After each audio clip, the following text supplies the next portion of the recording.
This is Made Up News with your host, Miraida Pavón Robles de Jesús Rodríguez.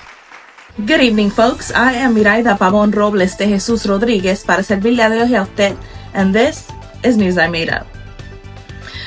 The world's first teleportation accident sends tourists to Mars for an unexpected vacation. A vacationer's dream almost turned into a sci-fi nightmare when a malfunctioning teleportation device sent them hurtling through space to the surface of Mars. Despite the unexpected detour, the tourists reportedly made the most of their Martian adventure, even posting selfies with confused-looking aliens before being rescued by the Interplanetary Travel Agency of Earth. And in our political segment, The Race for 2024, Elmo enters mayoral race in New York and promises free hugs for everyone. In a surprising bid for political power in 2024, the beloved Elmo character from Sesame Street has announced his candidacy for mayor of New York City. Campaigning on a platform of positivity and free hugs, Elmo aims to bring a touch of whimsy to city politics.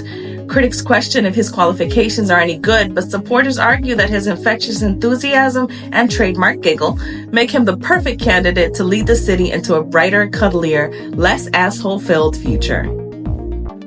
And studies show that talking to plants improves crop yield, and it now raises concerns over vegetarian sentience. Researchers have discovered that conversing with plants can lead to significant increases in crop yields, prompting farmers to engage in deep conversations with their leafy companions. However, ethical concerns have arisen as vegetarians question the moral implications of consuming vegetables that may have developed sentience through frequent dialogue. Feed me, Seymour. A grits rebellion leaves breakfast buffets in shambles all across the South. Chaos erupted at Southern diners when a batch of rebellious grits refused to be confined to their serving trays. The grits becoming alive. Eyewitnesses describe a scene straight out of a breakfast-themed horror movie, with grits oozing across countertops and launching surprise attacks on unsuspecting patrons. Hot grits everywhere. Despite efforts to contain the uprising, the resilient grits proved slippery opponents, leaving behind a trail of buttery destruction. And in our segment Crimes of the Times, the blackjack bandit busted for counting cards with his pet goldfish was arrested last night. The blackjack player was apprehended at a Las Vegas casino after authorities discovered his unusual accomplice, a pet goldfish trained to count cards.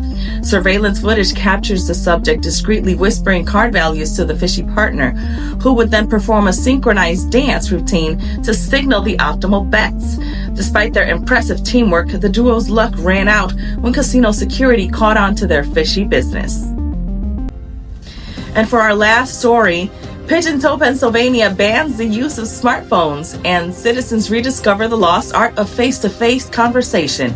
In a bold move to combat technology addiction, this small town has implemented a ban on smartphone usage within the city limits. Residents have embraced the change, rekindling human connection through face-to-face interactions and discovering the joy of live conversation again. Thank you so much for watching me again today. I am Miraida Pavón Robles de Jesús Rodríguez para servirle a Dios y a usted, and this was News I Made Up. This is Made Up News with your host, Miraida Pavón Robles de Jesús Rodríguez.